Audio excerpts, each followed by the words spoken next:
Hello and welcome to another episode of War of Tanks and incoming player review for progression through the tiers. The previous video had done tiers 2 to 4 and now I'm going to showcase tiers 5 to 6. 4 was really the gateway tier for making or break player's decision to keep going with the game. I think that's when the challenge level really starts to rise and where new tanks styles really formulate. There's no longer just a bunch of scout tanks. There's more TDs, more mediums, more heavies, and I think this is really where you can kind of choose what you're looking for.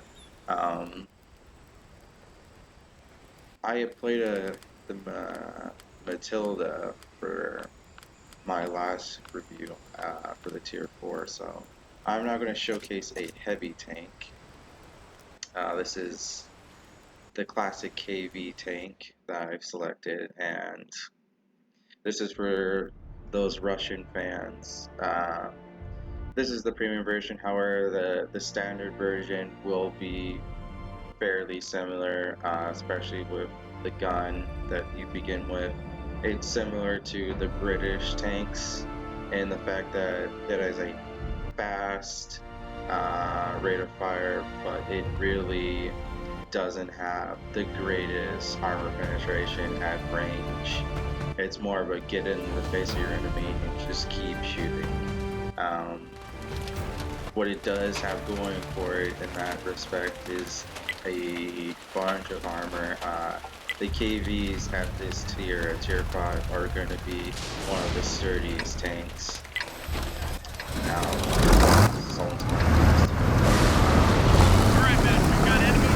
this map is very interesting. Most people go to this island, myself, really dominate either side. However, you do yourself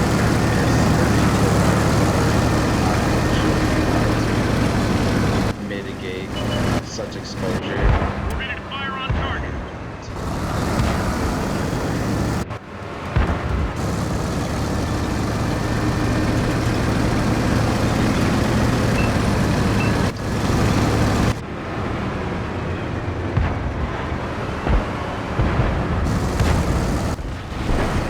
It seems like our team is not pushing so far into the middle, just getting punished.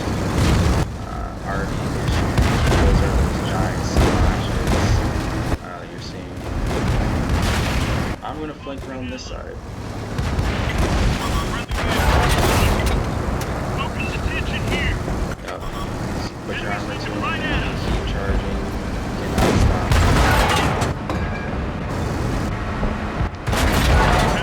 I will stop and not place that damage. Should place on.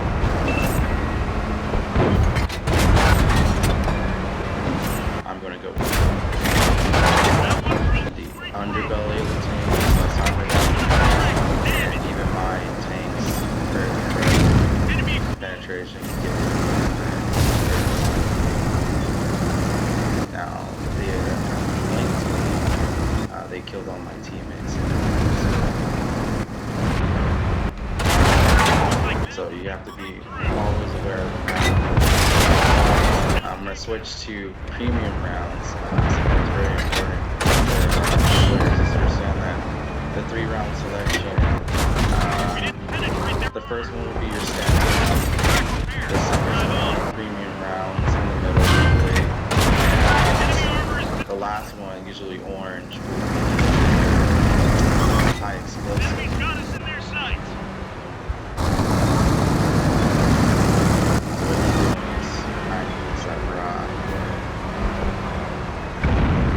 He'll still show up. Already seems to have found a good way to hit me from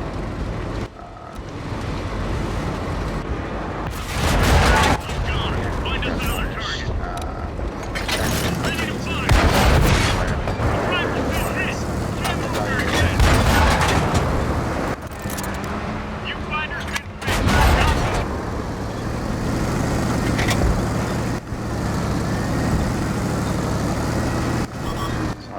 a side scrape. This will expose me more to the artillery, but at this point, I don't care. He should be. Oof, I thought I could get him there. Oh, hit his track. Seems like he had his armor just well enough. Already in there now. And since I was the one engaging him and spotting him, I get right there points for spotting. So my gun is not advanced. And I guess we'll move on to another game. Really, that middle spot got a bit hectic. I think we could have held it better if more of my teammates didn't throw themselves immediately into the enemy's line of sight and didn't perform any cover maneuver like I did going around that hill. So you really gotta know when to pick your battles, when to push. I mean, if you have the advantage in the armor and the numbers behind you, go for a push, but if you don't, it's okay to just sit out and wait for RD to whittle down your opponents so you can get that opportunity. Uh, I'm going to switch and play a medium tank. This is the classic T-34. Uh, I believe this was the best gun upgrade you can afford for it. Yep.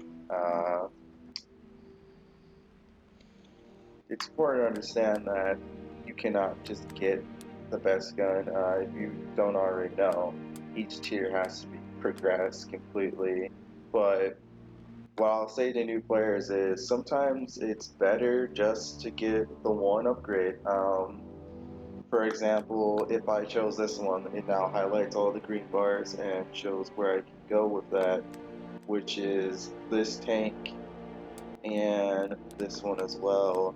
I can only get the T-3485 if I go through the middle panel. However, I stop right here, I get the other two to save XP for it right away. This is a off-branch one I have gone for, and that is because I was just looking for more consistency with the gun's potential. So I have a fire rate of 26 rounds a minute. That's pretty good. The damage is 85, but considering that just the amount of rounds I'm going to be putting in really is going to overwhelm many enemies if they don't take me out. My armor is fairly decent, and the turret does not show the whole armor. I can give an example. The T-34s, in my opinion, are very squishy. Blue right here is only, the sides are 40 millimeters, the main body is only 45, and the turns the 52 as you saw in the other page of statistics. But since the armor is sloped, it actually has more depth than just 45 millimeters. That's just how thick the overall plate is, not how much protection it's overall giving you. From the sides, it's definitely 45, but from the front, which is clearly, I'm almost really like a 45-degree angle, uh, it's probably giving more close to, I would say, 65. Uh, Not to say that it's not completely without weak points. If you shoot the machine gun port or the driver's hatch are clearly visible on the front, they're a little bit flatter and sticking out are just clearly weak points. You could also alternatively shoot the top of the tank and that kind of commander's hatch that sticks out right there. It's still 52 millimeters all the way around. It's not really angled. It's pretty flat. So if you don't even see that, side opportunity for shots, you could probably easily pin there, if not the turret ring itself. Uh, but let's get into some gameplay with it. This is more of a ambush speed demon tank. Uh, you kind of wait for your heavies to engage the enemy, and you just come around and you just take little nips at the other enemy tanks until you just whittle them down. Oof, Cliff is an interesting map. Another important thing for new players is that understand that the weather does actually affect uh, different levels of concealment. Right now it's just basic winter. This will be the best conditions for combat. However, there is a mode for a blizzard, and that'll just have well, a typical blizzard kind of amount of snow and wind and various debris blowing around your tank at all times. So visibility is actually reduced a bit. Uh, there's also a typhoon and a sandstorm, but these are like very not this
It seems like my team is making good flank. None of them have even gone there. The scout team is going for the RD. That is like the number one move for a good scout team. It's just to ambush the artillery and wipe it out.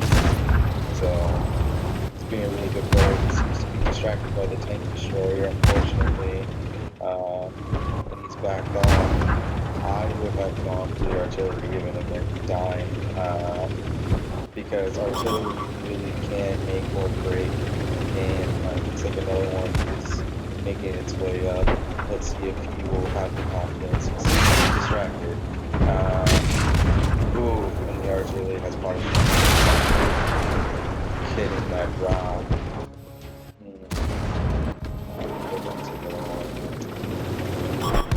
He's just driving around the other tanks, and they're not really one of the tank destroyers, but they just no damage. Usually if you fall from kind of decent height, you don't risk really hurting you're knock out 2 or 3 corners of the pool, just driving off both sides, if not kill yourself. And well, it's almost time. So it looks like it's gonna be a good wipe. I think my team can win that fairly easily, so we're gonna go on to the next game.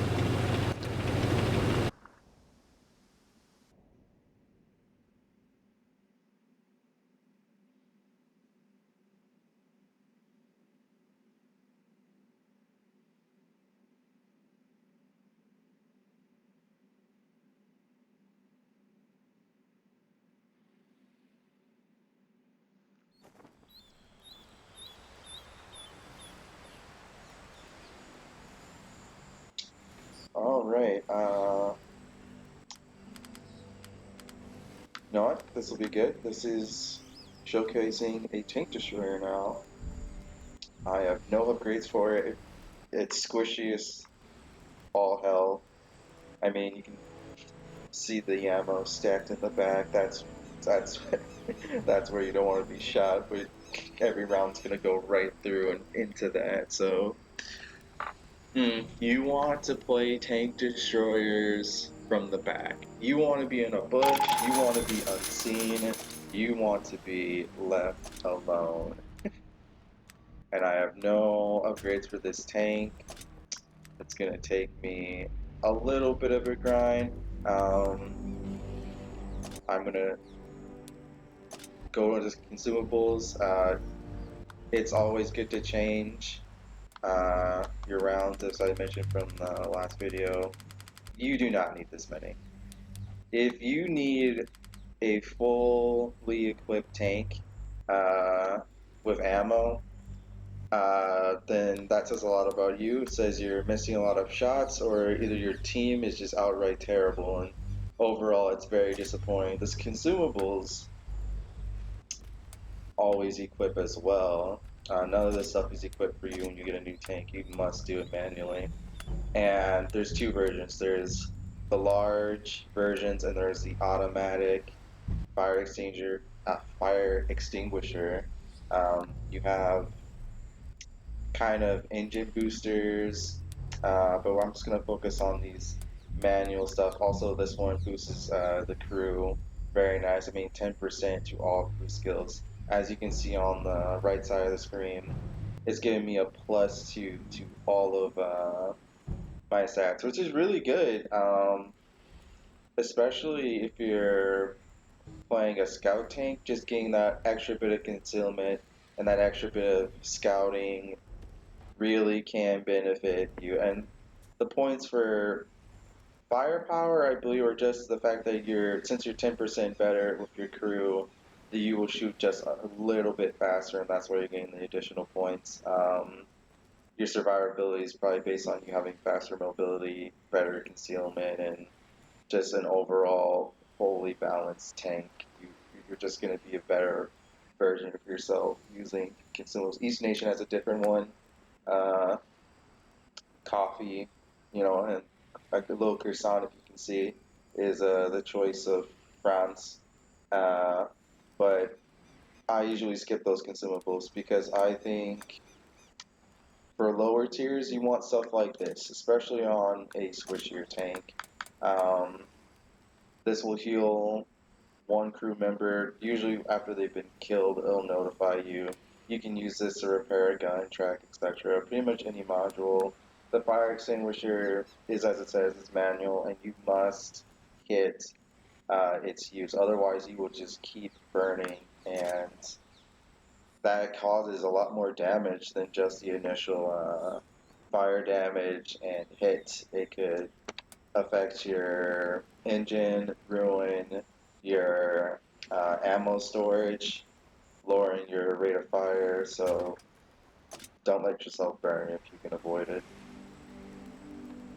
And I think that's it. Equipment.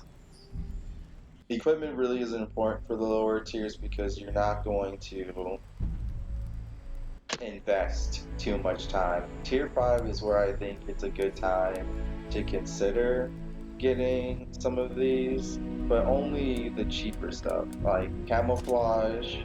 I will equip for my tank destroyer. You can see my concealment went up uh, that whole 15, which is great. Mm, none of these are really too tempting for the price. I mean, the 10% to my gun loading will probably be the most beneficial at that price. Binoculars and coated optics would be good, but for 450,000 silver, you're best saving that for your tier 6, where you actually have to play and grind it out a little bit longer and you want to afford a better quality tank. Also, the camouflage when I sell my tank will be rewarded to me. However, stuff like this will require 10 gold for me to get back the silver invested, so keep that in mind when you buy these more expensive modules. They're usually with a star if it's a premium one and will cost that 10 gold dismount charge, so definitely keep that in mind, as I did mention. Now let's get into it as a tank destroyer.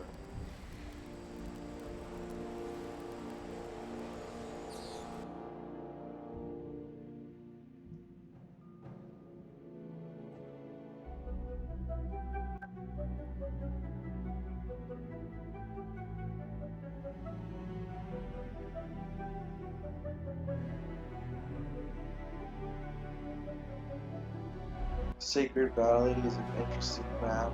Uh, I will say most tanks will end up going to the C2, C4 area, but faster tanks will go into the J8, 9 zone. If you want to look at the say possibly or dial back to where that is, or take a quick peek here. So pretty much right there is the zones. I will be going here.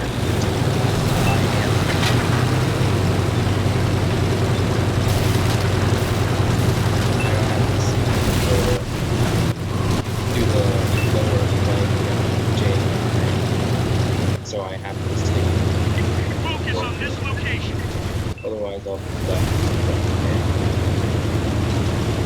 Also,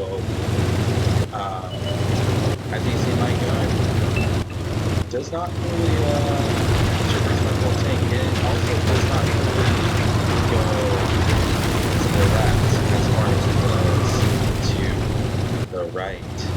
That's because it's hitting the wall point left versus all this other experiences. It's meant to be angled more like this. You can shoot towards your right to get the most out of it.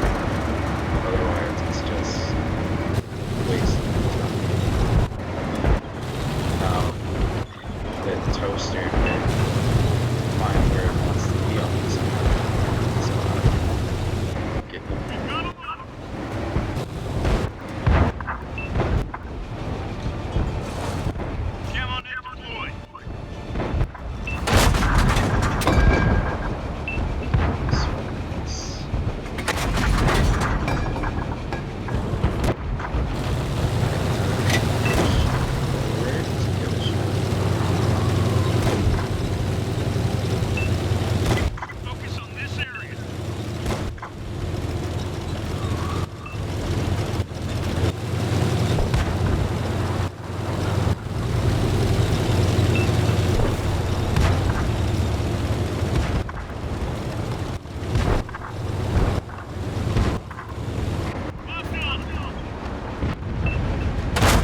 Should be there. Yep, there it is.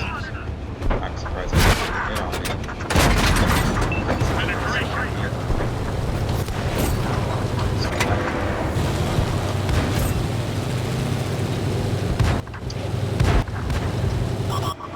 Enemy's got us on their side.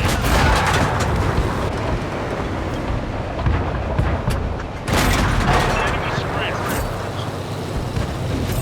Focus attention here. We lost an ally. One of our vehicles destroyed. Heavy tanks.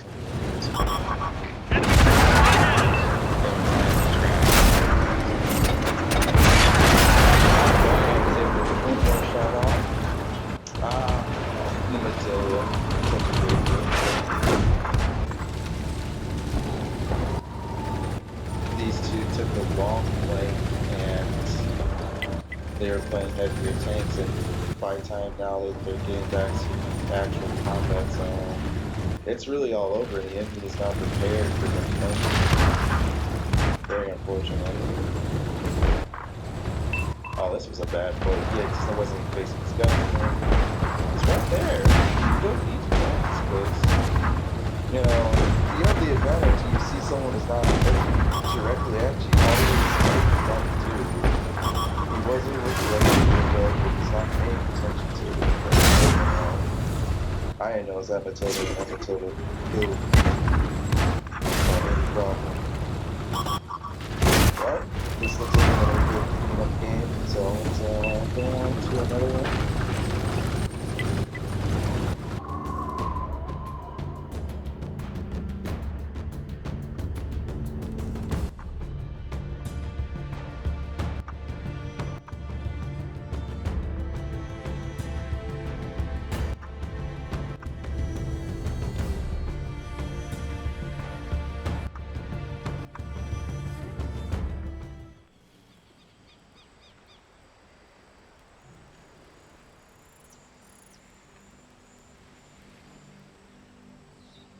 Alright, we're back. Oh, it was a pause, trying to load in another time. Now,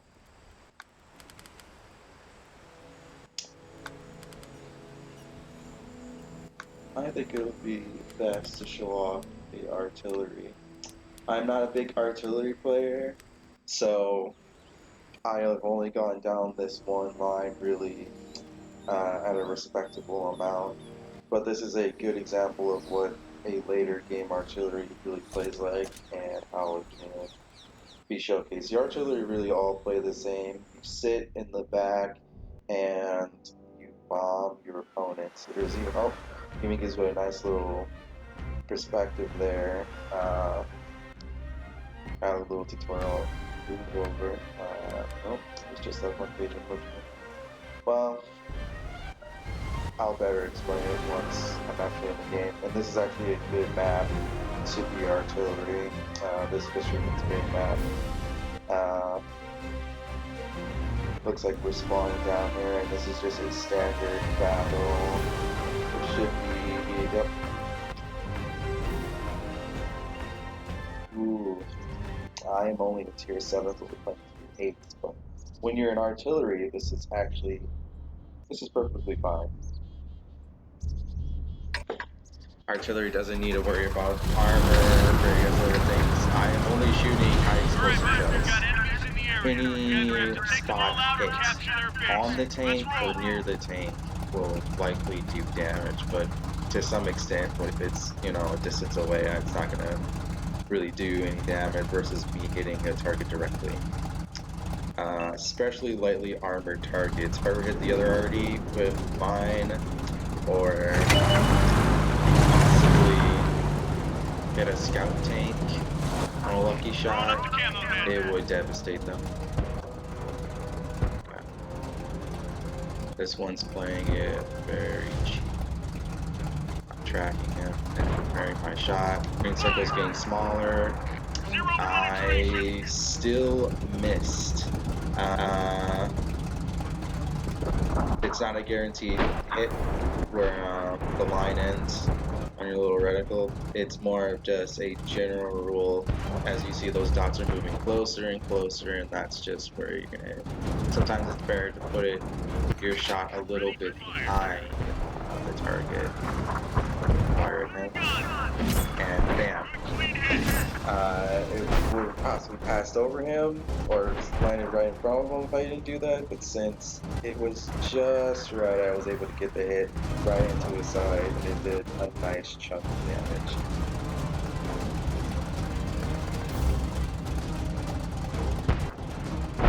The scout tank is pushing far too close to the base for my comfort, and I have already. Oh man. Getting one-shots like that is a rare occurrence, but I'm not playing this spot.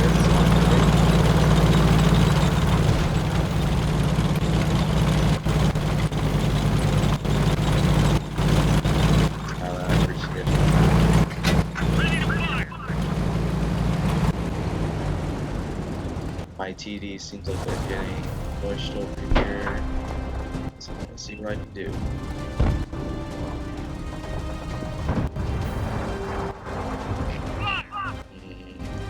I wouldn't have hit anyway, unfortunately.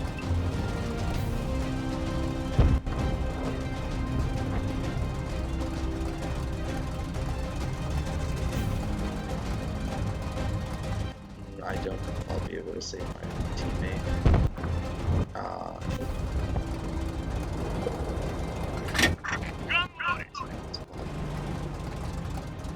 Focus on this area. Doesn't look like I'll be able to get him.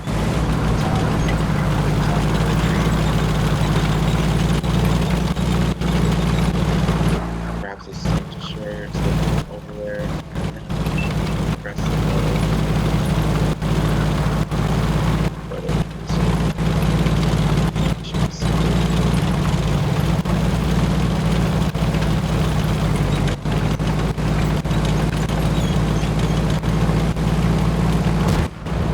Nope, seems like he's equipped.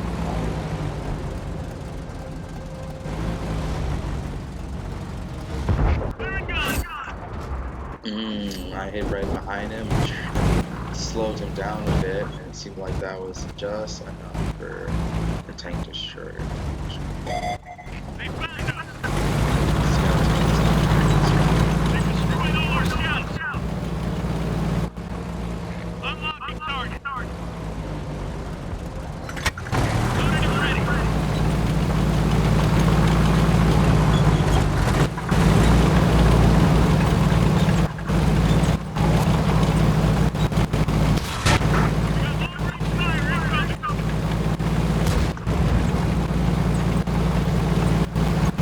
Scout was blind shot, I guess. Pretty good on him.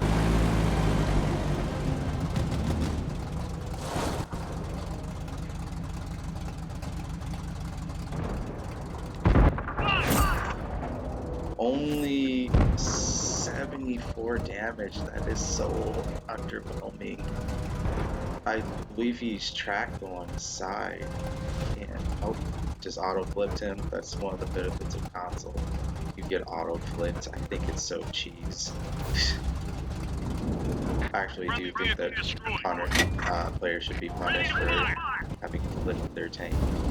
And he's playing very defensively, and he's keeping himself away from exposure from me.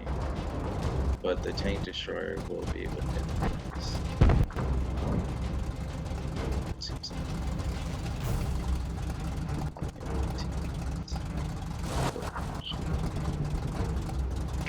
oh, he just killed another one. Oh my.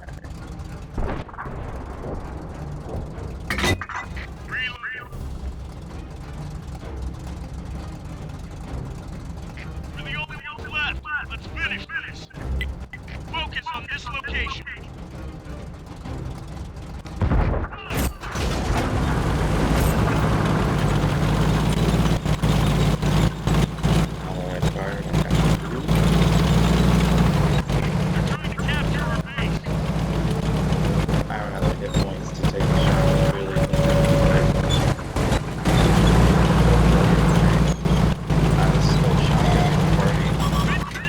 You have no accuracy at all.